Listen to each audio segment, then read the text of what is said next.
Welcome back to the crazy. Here's how I stay safe during food deliveries. I pour powder along my entire driveway so that when a delivery driver first arrives to my house, I can capture footprints. I ask them to secure handcuffs onto their leg and keep them attached through the entire delivery process.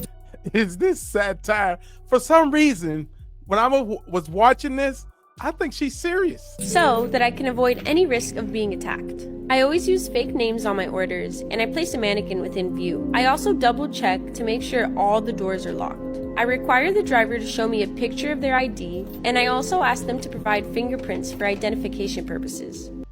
Now that's kind of scary because this can be like in a reverse psycho serial killer mode, right?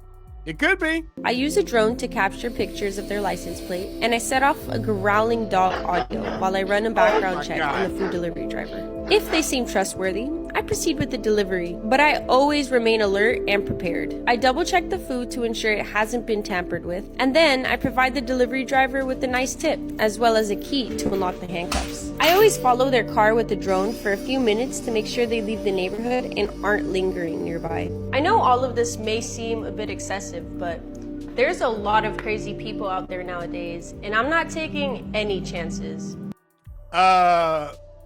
I'm sorry to bust your bubble, little miss, but all of this is a little excessive. Like, wow. Really? I mean, this has got to be a joke. I hope it is, because she could be a serial killer herself. You know what I mean? Getting all his information, getting his thumb, his fingerprint. Like, she knows his license plate. She knows the make and model of the car. She could have known. She knows the address from seeing the ID.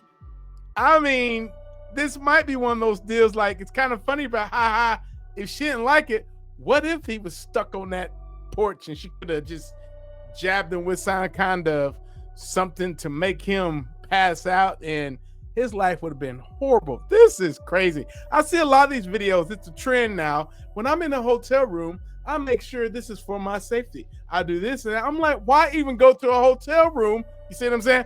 If you're gonna feel this way. Talk about people are crazy.